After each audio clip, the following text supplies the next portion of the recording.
നമസ്കാരം. എല്ലാ ദിവസവും രാവിലെ 7 പ്രീ മാർക്കറ്റ് റിപ്പോർട്ടിലേക്ക് സ്വാഗതം. ഞാൻ സിയാദ് ഇല്ലിക്കൽ. ആദ്യമായിട്ട് ന്യൂസ് ഹെഡ്ലൈൻസ് നമുക്കൊരു ഒറ്റ നോട്ടത്തിൽ നോക്കാം. നമ്മളുടെ മാർക്കറ്റ് ഇന്നലെ ക്ലോസ് ആയതിനു ശേഷം ഗിഫ്റ്റ് നിഫ്റ്റി 100ഓളം പോയിന്റിൻ്റെ ഒരു റാലി രേഖപ്പെടുത്തിയിരുന്നു. അതുകൊണ്ട് തന്നെ നമുക്കിന്ന് ഒരു ഗ്യാപ്പ് ഡൗൺ എക്സ്പെക്റ്റ് ചെയ്യേണ്ട കാര്യമില്ല. ഒരു സ്ലൈറ്റ്ലി ഗ്യാപ്പ് അപ്പ് ഇതുവരെയുള്ള ഗിഫ്റ്റ് നിഫ്റ്റിയുടെ പെർഫോമൻസ് വെച്ചിട്ട് നമുക്ക് എക്സ്പെക്റ്റ് ചെയ്യാമെന്നുള്ളതാണ് ഒന്നാമത്തെ കാര്യം. രണ്ടാമത്, FIS ഇന്ത്യൻ മാർക്കറ്റിൽ ഏകദേശം ഒരാഴ്ചയുടെ നീണ്ട സെല്ലിങ്ങിന് ശേഷം ഇന്നലെ ആദ്യമായിട്ട് ബൈ ചെയ്തിട്ടുണ്ടെന്നുള്ളതാണ് രണ്ടാമത്തെ കാര്യം. മൂന്നാമതായിട്ട്, നമ്മളുടെ മാർക്കറ്റ് ഇന്നലെ ക്ലോസ് ചെയ്തതിന് ശേഷം US, യൂറോപ്യൻ മാർക്കറ്റ് എല്ലാം തന്നെ ഇന്നലെ ഗ്രീനിൽ ക്ലോസ് ചെയ്യാൻ സാധിച്ചു എന്നുള്ളതാണ്.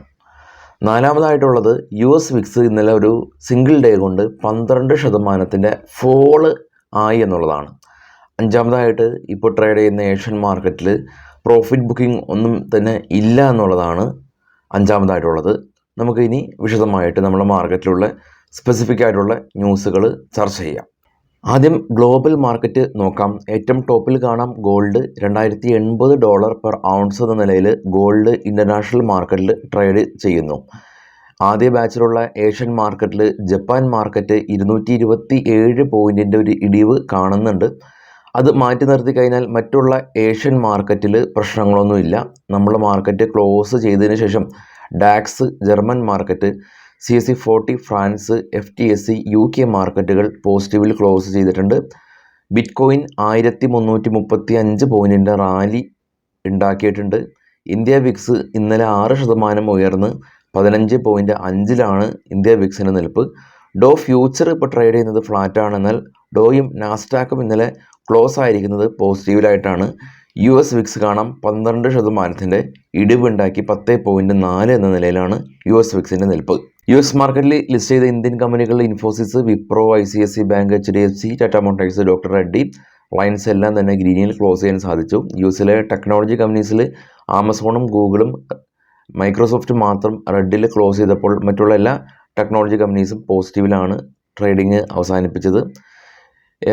FISൻ്റെ ഇൻഡെക്സ് ഫ്യൂച്ചറിൽ 63% ലോങ്, 37% ഷോർട്ട് പൊസിഷൻ. ഇന്ന് 2 എക്സ്പയറി ഒരുമിച്ചാണ് ഉള്ളത്. നിഫ്റ്റിയുടെയും ബാങ്ക് നിഫ്റ്റിയുടെയും മന്ത്ലി എക്സ്പയറിയാണ് ഉള്ളത്. സ്വാഭാവികമായിട്ടും മാർക്കറ്റ് വോളറ്റിലാവാനുള്ള സാധ്യതകൾ ഏറെയാണ്. നമുക്ക് ഓപ്പൺ ഇൻട്രസ്റ്റ് പരിശോധിക്കാം. ആദ്യം കാണുന്നത് നിഫ്റ്റിയുടെയാണ്. മേജർ റെസിസ്റ്റൻസ് ആയിട്ടുള്ളത് ഇപ്പോൾ 22,000 എന്ന റേഞ്ചിലാണ്. ലോങ് ബാറുള്ള റെഡ് കളർ കോള് ഷോർട്ട് ചെയ്ത ആളുകളുടെ എണ്ണത്തെ സൂചിപ്പിക്കുന്നു. 22,000 മേജർ റെസിസ്റ്റൻസ് ആണ്. സപ്പോർട്ട്, ആദ്യ സപ്പോർട്ടായിട്ടുള്ളത് 21,500 എന്ന റേഞ്ചാണ് മേജർ സപ്പോർട്ടായിട്ടുള്ളത്. അപ്പോൾ 21,500, 22,000 റേഞ്ചുകളിൽ നിഫ്റ്റി ട്രേഡ് ചെയ്യാൻ സാധ്യത. ബാങ്ക് നിഫ്റ്റി നോക്കുകയാണെങ്കിൽ മേജർ റെസിസ്റ്റൻസ് ഉള്ളത് 49,000 ആണ്. അതിനുശേഷം 49,500. സപ്പോർട്ട് 48,000 ഉണ്ട്, 47,500 ഉണ്ട്. ഇനി നമുക്ക് നമ്മുടെ മാർക്കറ്റിലുള്ള ഇന്ന് ലൈം ലൈറ്റിലുള്ള സ്റ്റോക്കുകളുടെ ന്യൂസുകൾ നോക്കാം. ഈ ന്യൂസുകൾ ഇന്ന് റാലി ചെയ്യുമെന്നോ ഫോൾ ആകുമെന്നോ അർത്ഥമില്ല. മാർക്കറ്റിലുള്ള ന്യൂസുകൾ നിങ്ങളായിട്ട് പങ്കുവെക്കുകയാണ് ചെയ്യുന്നത്. JSW സ്റ്റീൽ കമ്പനി, ഇവരുടെ SBE ബാങ്കിങ് എക്കണോമിക്സ് കോൺക്ലേവ് ഉണ്ടായിരുന്നു കഴിഞ്ഞ ദിവസം. അന്നേ ദിവസം ഇവരുടെ CEO പറഞ്ഞിരിക്കുന്നത് ഏകദേശം 1 ലക്ഷം കോടി രൂപ ഇവരുടെ വികസന പ്രവർത്തനത്തിന് വേണ്ടിയിട്ട്, ഇവരുടെ പ്ലാന്റിൻ്റെ വികസന പ്രവർത്തനത്തിന് വേണ്ടിയിട്ട് കമ്പനി വിനിയോഗിക്കും എന്നുള്ളതാണ്. സൗത്ത് ഇന്ത്യൻ ബാങ്കായിട്ട് ബന്ധപ്പെട്ട ന്യൂസ്, സൗത്ത് ഇന്ത്യൻ ബാങ്ക് 1750 കോടി രൂപ ഫണ്ട് റൈസ് ചെയ്യാനായിട്ട് തീരുമാനിച്ചിട്ടുണ്ട്. പെട്രോനെറ്റ് ആയിട്ട് ബന്ധപ്പെട്ടുള്ള ന്യൂസ് ഉള്ളത്, പെട്രോനെറ്റും BPCLും തമ്മിലൊരു മെമ്മോറണ്ടം ഓഫ് അണ്ടർസ്റ്റാൻഡിങ് സൈൻ ചെയ്തിട്ടുണ്ട് LNG ടെർമിനൽ സ്ഥാപിക്കുന്നത് സംബന്ധിച്ചിട്ട്. കാനറ ബാങ്ക്, കാനറ റബോക്കോ എന്ന് പറയുന്ന മ്യൂച്വൽ ഫണ്ട് IPOയിലൂടെ ലിസ്റ്റ് ചെയ്യുമെന്ന് കാനറ ബാങ്ക് അറിയിച്ചു. കോൺഫിഡൻറ്റ് പെട്രോളിയം കമ്പനി BPCL ആയിട്ട് ഒരു പുതിയ ബിസിനസ് കോൺട്രാക്റ്റ് സൈൻ ചെയ്തു.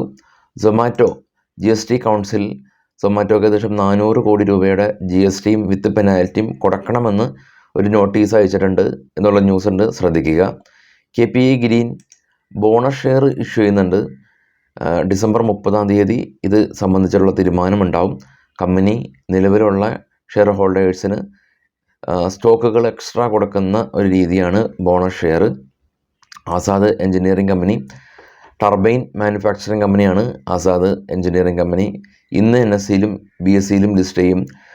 524 രൂപയായിരുന്നു ഫൈനൽ ഇഷ്യൂ പ്രൈസ് ഉണ്ടായിരുന്നത്. റിലയൻസ് ക്യാപിറ്റൽ കമ്പനിയായിട്ട് ബന്ധപ്പെട്ടുള്ള ന്യൂസ്, ഇൻഡസ്ഇൻഡ് ബാങ്ക് റിലയൻസ് ക്യാപിറ്റലിനെ അക്യൂർ ചെയ്യുന്ന ആ ഒരു തീരുമാനം Competition Commission of India approve ചെയ്തിട്ടുണ്ട്. പാപ്പര ഹർജിയുടെ വക്കീലെത്തിയതായിരുന്നു റിലയൻസ് ക്യാപിറ്റൽ കമ്പനി. ഇനി കൊറോമണ്ടൽ ഇൻ്റർനാഷണലായിട്ട് ബന്ധപ്പെട്ടുള്ള ന്യൂസ്, തമിഴ്നാട് സ്റ്റേറ്റ് ഗവൺമെൻറ് ഇവരുടെ തമിഴ്നാടുള്ള പ്ലാന്റിൽ അമോണിയ ലീക്ക് ആയതിനെ തുടർന്ന് ടെമ്പററി ഇവരുടെ പ്ലാന്റ് ക്ലോസ് ചെയ്തിട്ടുണ്ട്. ഇനി LIC ആയിട്ട് ബന്ധപ്പെട്ടുള്ള ന്യൂസ്, മിസ്റ്റർ സുരേന്ദർ കൃഷ്ണ ഇവരുടെ ചീഫ് റിസ്ക് ഓഫീസറായിട്ട് പുതിയതായിട്ട് നിയമിതനായി എന്നുള്ള ന്യൂസ് ഉണ്ട്.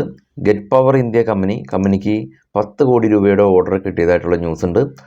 അത് വൈകിട്ട് 7 മണിക്ക് വിശദമായിട്ടുള്ള പോസ്റ്റ് മാർക്കറ്റ് ന്യൂസായിട്ട് എത്താം. എല്ലാവർക്കും ശുഭദിനം. Thank you. Bye all.